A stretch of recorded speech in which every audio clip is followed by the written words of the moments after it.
Hello, hello, hello. Let me see if I'm actually recording. Oh my god, I am. Unfortunately, I am. I'm back to give you some unnecessary opinions and tips of how to slay academically. I feel like I have the right because I did take my free, I'd call base A-levels last year, and I'm now here doing further maths this year, and I got 3 A's, so I feel like I do know a little bit of what I'm doing. So hopefully I had some days off because today is the 6th of April and I was going to film this video probably before Easter, so I could call this the Easter comeback, as we do have 2 weeks off. But given that you clicked on this video, I'm just gonna strongly assume that you feel guilty about the amount of revision you've done. You haven't done much revision and you've taken the rest that was necessary, and now you want to be back on the grind. And if you clicked on this video and you think I'm going to give you some amazing spell of how to get an A star out your arse crack, that is unfortunately incorrect, because unfortunately high grades require a lot of effort and it's going to take you numerous weeks. It is going to take you a bunch of hours of revision. The most common questions that I get is, how much should I be revising? How much did you revise? Am I able to get this grade in this amount of weeks? Here's my simple answer. I can't tell you that revising 6 hours a day will guarantee you getting an A star. It may not, but then it might at the end of the day. This all depends on the type of revision that you do and how effective that revision is to you, if that makes sense. I would say 50% of the revision is how long you revise, how disciplined you are, and if you're ready to start now. And the other 50% is what kind of revision are you doing? Are you copying from a textbook? Are you doing past papers? Are you blurting? Are you practicing active recall? Unfortunately, there is not a point to which you get to where you're suddenly deserving of an A star. There'll be people who put way less effort than you in and get a higher grade and get more than you, and you just have to deal with it, and you have to be happy with yourself. You have to be happy with the level of understanding that you have and be confident with what you know when you go into your exam. Also a strong believer that you always have enough time. There's always something that you're able to cut down if you start today. Just think about how long you've been on TikTok, how long you've been on Instagram, how much YouTube you watch. We always just want to feel comfortable, and unfortunately to get high grades most of the time you are going to have to feel uncomfortable. So from personal experience, I always felt like it was much more important for me to meet the goals of my to-do list than it was to set a goal of how many hours I should be revising in a day. But don't get me wrong, if I set a target that I want to revise for the day, it did give me motivation, but it did not mean that my revision wasn't as good just so that I was able to meet that goal. And if you're sat here dying for a number, I would say try and get to 6 hours. This might sound absolutely crazy to you, which is why I say, what are you comfortable with revising right now? If you're comfortable with revising for 1 hour, start from 1. If you're comfortable with revising for 3, that's great, start from 3. And each day, increase that revision by 15 minutes. The first few days might be hard, but you need to be able to form that habit, because by May, you should be able to revise for a substantial amount of hours. You should be in what I call like the prime revision setting, where you're just able to sit down and revise. You know what you're doing, you know exactly what you don't understand, you know exactly what you know your weaknesses. And I'm sorry to say, but it's a lot harder to revise when you're back in school, because one, your time is taken up from 8 a.m. till like 4 p.m. and some of the topics that you might be revising you'll understand already. There might be past papers that will be set for you that you've done already. You might want to be revising something else, and yeah, you will come back home from school feeling tired, but you know that you'll have to revise. So I keep mentioning good and bad revision techniques. At the end of the day, a bad revision technique is something that I would classify as a waste of time over helping you retain and gain information. So the biggest and deadliest one that I can think of that you need to cut out from your revision straight away, honestly, you can keep everything else, but as long as you cut this one revision technique out, I'll be happy, which is copying notes from a textbook. Instead of copying notes from a textbook, try and implement blurting. And you're like, God, how is that any different? Well, when you take notes from a textbook, one, you want it to be neat. You get out your ruler, you get out your nice pen, you do it on a lined piece of paper or a nice blank piece of paper in colours probably. You don't write them in coded language because you want to look back on them and understand them later.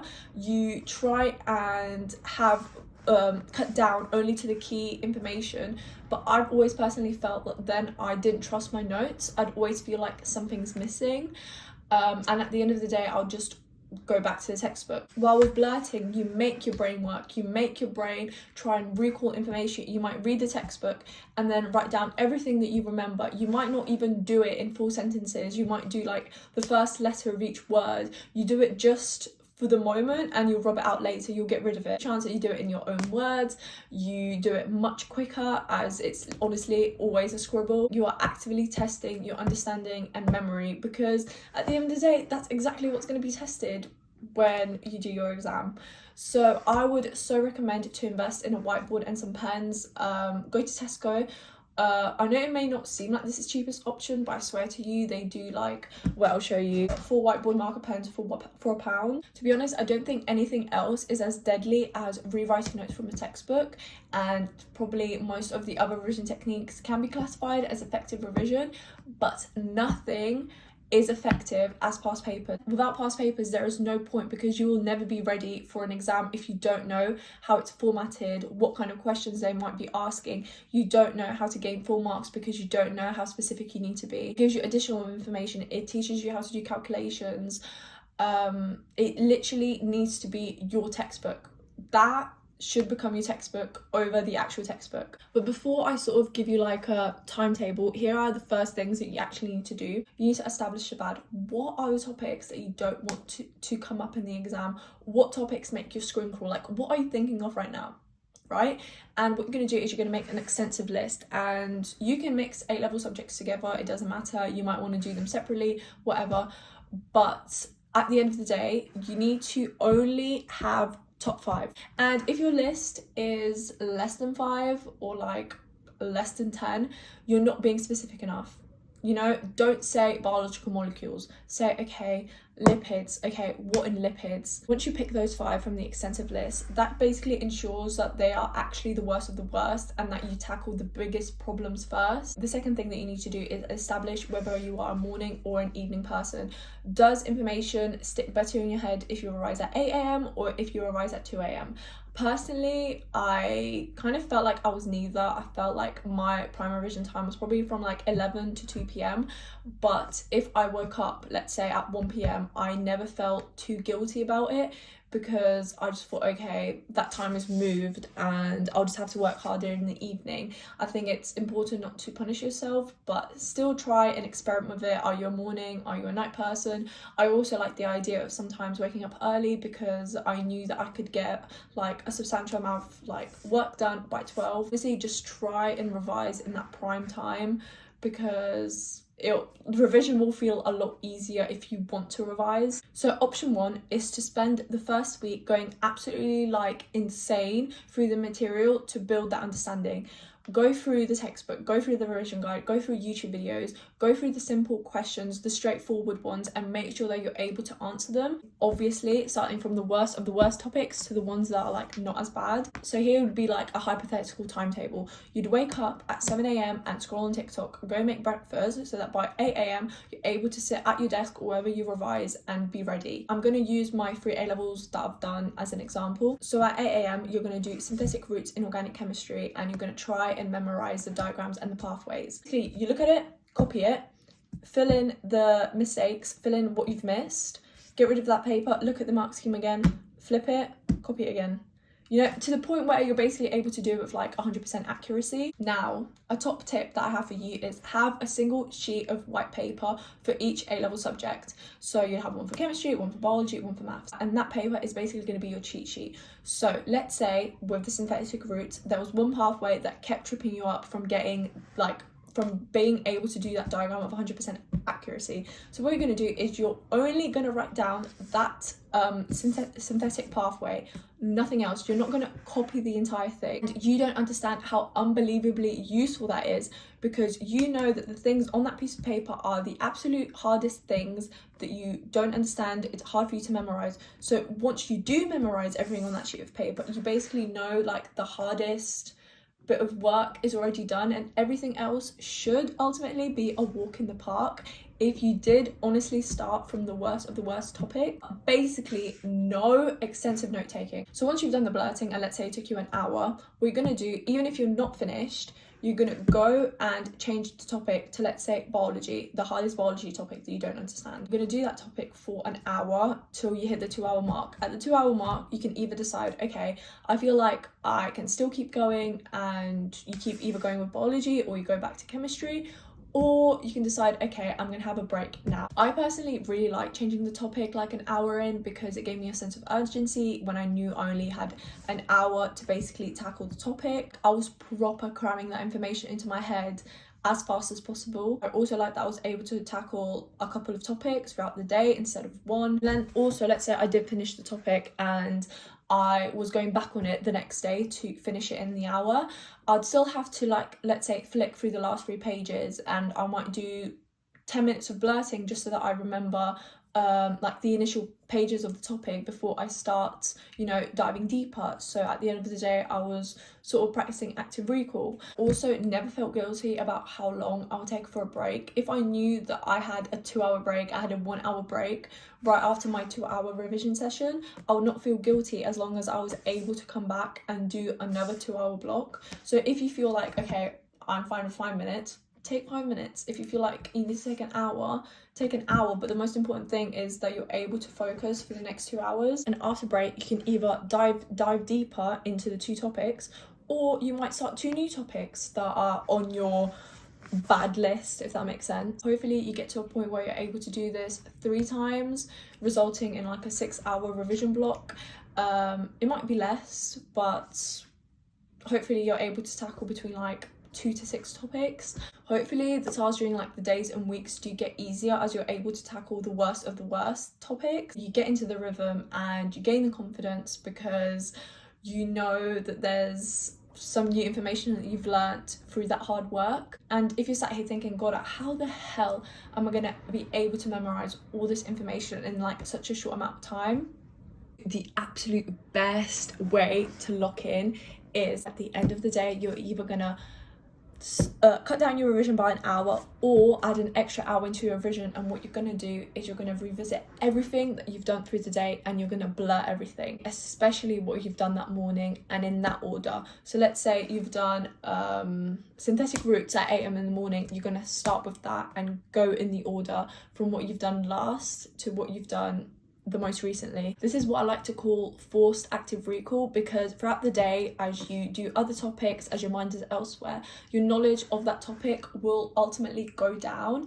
And if you were able to tackle that topic or that section of the topic to 100% of your ability, you are able to fully understand it, you are fully able to recall that information. Once you go over it in the evening, I'm telling you, you'll be surprised to the level that you remember some of the things. And no, you're not going to remember absolutely everything, but you are going to remember more than what you remembered when you first started revising that topic in the morning. And that's the little wins that count. Like I said, if you took your time and you 100%ly learned that section that you dedicated that hour to in the morning, it will take you way less time to blurt it and go through it than the time that it took for you to do it the first time. Like I said, you won't be able to remember everything, so the most important thing is, if you can't remember it 100% with 100% accuracy, what you're going to do is you're going to blurt it till you remember it again to 100%. The mistake that people make is that they blurt it again in the evening and they don't understand it. They understand it to, let's say, like 60%. They get 60% of everything correct and they just leave it, because guess what? You're not reviving like that knowledge, and it's just going to keep dying. And the next day you're going to remember 20% and you're going to be back to basically day one, and all that revision is just going to be like a waste of time. You need to be able to allow your revision to dip to, let's say, like 80% or whatever it is, and then allow it to go back to 100, and basically keep doing that. And ultimately what you're going to do is you're going to realize that you're able to have bigger gaps in your time before you revisit that topic again. So you might allow yourself 10 days and you'll still be able to remember it 100%. Like, you'll be shocked with how powerful your mind is. I know it sounds absolutely insane, but honestly, just stick to the 4 topics each day and then go and revisit them in the evening. I know there will be some days where you revise 4 hours, some days where you revise 8, there'll be some days where you feel guilty with the amount of revision you've done. What else you can do is, what topics do you actually kind of enjoy revising? Like, you might not be confident with them, but like you don't mind revising. Like, do you enjoy maths more than the other A levels?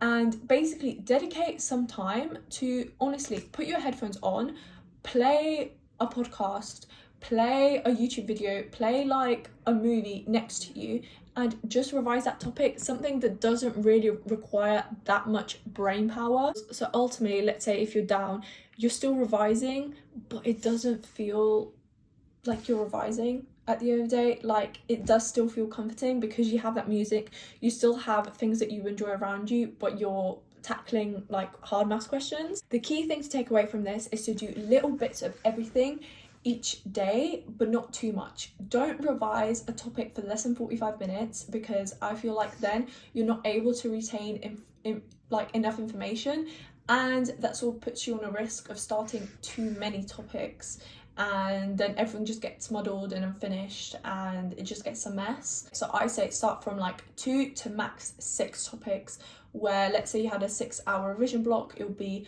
1 different topic each hour, and then ultimately when you do finish your topic and you know it 100% and that's finished, you're then able to replace that space with like a new topic. So at the end of the day, you're still doing like the same amount of topics, but it might be like different ones. Now, to fully complete this revision cycle of a day is like at night time, you're gonna wake up in the morning and you're gonna do the same thing as what you did last. You're gonna basically blurt everything that you've done the night before. And this is what I mean. If you went over the blurting and went over the topics 100% right before you went to bed, and all your knowledge of everything that you've done that day was at 100%, and you made sure to finish it at 100%, when you wake up in the morning, you're going to remember even more than what you did in the evening or when you did at daytime. This is so important when you're learning so much information in such a short amount of time, when there's so much things to memorize, especially in biology, especially in chemistry, in any of these like science or like essay subjects. I would honestly even argue that it's much more important for you to go through less topics in the day, but to take that time to blurt in the evening and in the morning than it is to going through more topics. And then after that morning revival of knowledge, you might do that in 3 days time. Option 2 is carrying on from option 1, or just completely forgetting about doing the understanding at the start of all the topics and just jumping straight to past papers. And when I say doing past papers, I mean living and breathing them. I would still stick to the same framework of revision apart from the 1 sheet of paper tip, but I'm going to explain that to you in a second. So basically, still start from 8 a.m. and do an hour of like a biology paper, and then switch to a chemistry paper or like a maths paper or whatever A level you do. And if you feel like you can keep going, keep going. If you can't, have a break. Or you can decide, okay, I might just sit here, do this entire paper, and that might take me 2 hours, and then I'll have a break, and then I'll do a different type of paper for a different subject. And at the end of the day, you will end up doing like 3 past papers for the 3 different A levels that you do. Or you might want to do like a little bit of each paper at a time, and in the end, you end up doing the same amount. However, 3 papers in a day is quite a challenge if you're going through it thoroughly. So it might not be that you do 3 papers a day, it might be 2. And obviously start from 1 paper and finish it. So let's say you started with a chemistry one. When you do a chemistry one, go back to that paper that you didn't finish. Don't start with like a 2019 one and then go to like a 2018 one. Start a paper from the beginning till the end and then go to a different year paper for that subject. So Goddard, how do I go through a past paper? So if you've actually never touched a past paper before, spoiler alert, you can start from question 1. The one thing that changes, which I said, is instead of having 1 piece of paper, I'm going to allow you to open a blank Word document. I will allow you to form notes based on the past paper questions. This was essential for me because going through past papers, they're all modelled up, and the questions won't be arranged by topic. Might be finding some questions online that might not be from let's say your exam board, if you're like going over the top. And I really liked that I was able to see the bigger picture of absolutely all the questions that can possibly be asked on that topic. So I know absolutely like every different trick in the book to see how often do questions repeat, are there any similar questions they've asked previously, how often do they ask them, knew exactly how specific to be. I basically turned the past papers into a textbook. In that way, it does not necessarily help you memorize questions, but it helps you to memorize the answers, and that's a lot more important, because you're never going to open a brand new exam paper and all the questions will be exactly the same to what's been asked previously. Maybe there'll be one that will be similar, but they won't be exactly the same. And in the exam, you will have to think about past answers that you've seen before and basically muddle up a bunch of answers into one, so you are being specific enough, so you are able to meet the marking points. The order that I would recommend to do it in is to read the question, annotate it, decide from what topic it is, attempt it, and then look at the mark scheme. I know there's some of you who are so scared to look at the mark scheme because you're like, it's cheating, it's not fair. How else are you going to know how to answer the question? How else are you going to know how specific to be? And then you can decide, okay, do I want to add it to the Word document, or do I want to skip it? Will I be able to understand it the next time? I also had a Word document for all the long answer questions. So for the examples that I've done, the longest answer you can have is 6 marks. So I'll have a Word document for all the 6 markers, and then a Word document for absolutely the most insane questions that I could just never tackle. Over time, as you do more and more questions, you're going to realize that some questions are quite similar, and the first few questions might be a bit easier than other ones, so you might decide to skip them.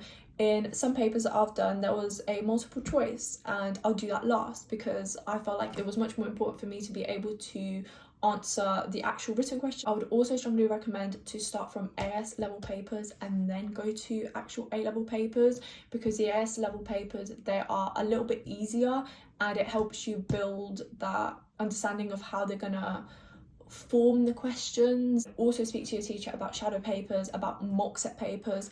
The mock set papers, I won't lie, for the last year's exam paper that I sat, were way more useful than the actual exam papers from like 2019, 2018, 2020. And then you can also become even more efficient. You can go on Physics and Maths Tutor, where they have topics arranged, they have exam questions arranged by topic. So instead of going through, let's say, a biology paper for an hour, you might decide, okay, I'm going to do this topic for an hour and go through absolutely all the questions on that topic that they have set in that like question bank. And then I'll do chemistry, or I'll do a different topic. And you'll get to the point where instead of saying yourself, okay, I'll do 6 hours today, you'll say, okay, I'll do this and this and this topic. And you're going to realise, what? This takes way less than 6 hours.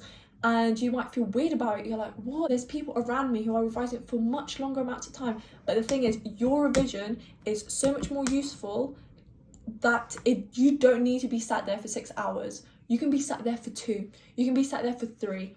But you're going through past paper questions, and at the end of the day, you're going to be more prepared. And like I said previously, to lock in that information, what you're going to do is you're going to, before bed, go over the hardest questions. Like, let's be honest, there'll be some questions that like you'll see and you'll think, hell. So go over those questions and keep going through them. Go over it in the morning and then start a new topic, and then go over it again in the evening and in the morning. And this way, you'll be able to memorize mark schemes. You'll be able to have like a whole library of past paper question answers that will literally be like your greatest asset when answering new unseen like exam style questions. And then you'll get to a point where you've done absolutely all the past papers, and you'll be able to blurt from the big Word document that you created from past paper questions, because that textbook will be way more useful than what's written in your revision guide or the actual biology textbook. And I'll promise to you, you'll get to the point where you'll realise, God, you are so correct. I know there'll be some questions that you'll be like, what the hell, like, I don't understand where they're coming from, like, how is this the answer? Speak to your teacher, go on YouTube. There is so many people who do like walkthroughs of past papers, and they'll explain to you why it is that way. And also your teacher will be so impressed that you're doing past papers. So and also remember to have some days off. Like, if you're writing 6 hours a day, that's insane amounts, like insane. And you do need to go and see your friends, you need to go outside, have a balance, have something that keeps you going. Is there like a series that you really enjoy? Are there like YouTubers that you really like? Is there like shoes that you really wanted? Like, reward yourself for the revision that you've done.